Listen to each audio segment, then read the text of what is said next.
好啦，又到我哋小知識嘅第七個小知識啊！咁啊，今日同大家講呢個叫做頂部嘅大黑棍，即係陰陽燭嘅大黑棍，叫做我俾個簡稱嘅叫做頂大黑。呢個係一個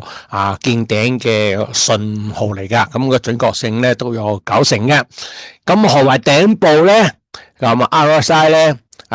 去到超買70樓上70或者70樓上，咁啊出現一支嘅大嘅陰陽燭黑掹掹嘅，咁佢嘅陰陽燭嘅身體個幅度咧係成個浪嘅上升啊，即係由呢個底部嘅上升嘅起步，差唔多最大嗰支啦最大嗰支先得，唔係黑棍就得嘅，係要大嘅嗱，你要睇到呢個狀況，有啲升升升呢度係一個出現一支幅度好大嘅高開低收嘅大黑棍。咁如果指標有背馳咧，就更加準確性更加高啦。咁如果佢成交量大咧，就更加高啦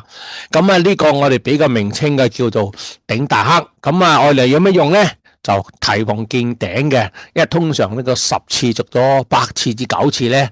都係見頂嘅。咁有陣時咧佢就調整咗幾日之後先至再升過嘅，呢度比較少可嘅。但係好多時咧佢係調整得好深噶，所以不可不防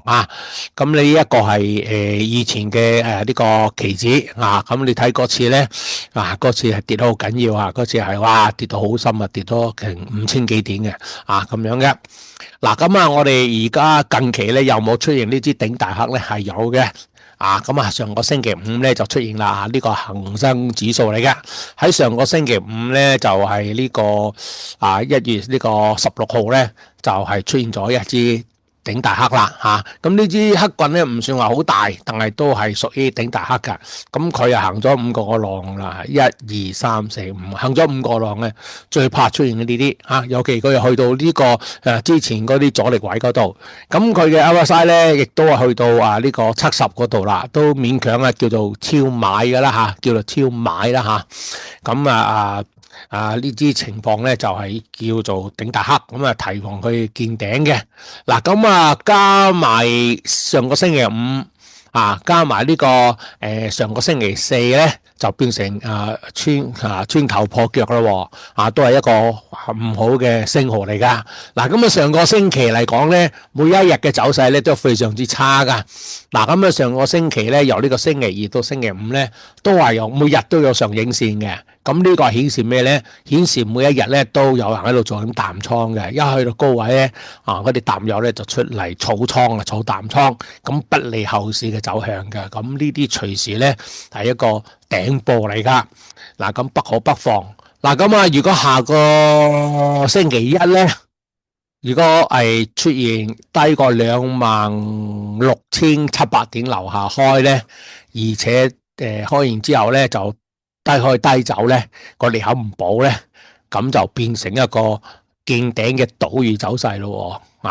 即係咁。下個星期如果開呢支棍，星期一開呢支棍咧，低開低走咧，咁就變咗一個倒魚走勢。咁倒魚走勢，大家之前喺知識4嗰度咧已經講咗啦，倒魚走勢教咗俾大家啦。咁大家如果唔知咩叫倒魚走勢咧，自己去溫習啦你抄翻個小知識4嗰度就有得睇噶啦。咩叫倒魚走勢？咁呢喺頂部咧係叫做見頂信號噶。所以下個星期一好關鍵噶下個星期一如果出現呢個合成叫做倒魚走勢嘅話咧，咁個市可能就由25,000點反彈上嚟咧，全世界都話會升嘅，但係可能就見咗頂噶咯見咗頂咯咁有個關鍵位好重要嘅就係25960啦。如果25960破咗咧，咁就慘啦。咁呢個25,000咧又要備受考驗啦分分鐘穿咗25,000咧，個市就落去23,000幾噶啦。咁大家不妨咁我哋喺每周錦囊嗰度咧就已經係上個星期五提咗大家噶啦，即係我哋嘅短炒行動咧暫時就 hold 住唔再做啦。咁有貨咧亦都食一食糊先噶啦，有糊食一食糊先啦。好啦，但係今日就同大家分享咗呢個小知識我哋叫做頂大黑，記住頂大黑頂部嘅大黑棍好啦，今日就介紹到呢度啦呢啲知識雖然係少咧，但係好好用噶拜拜。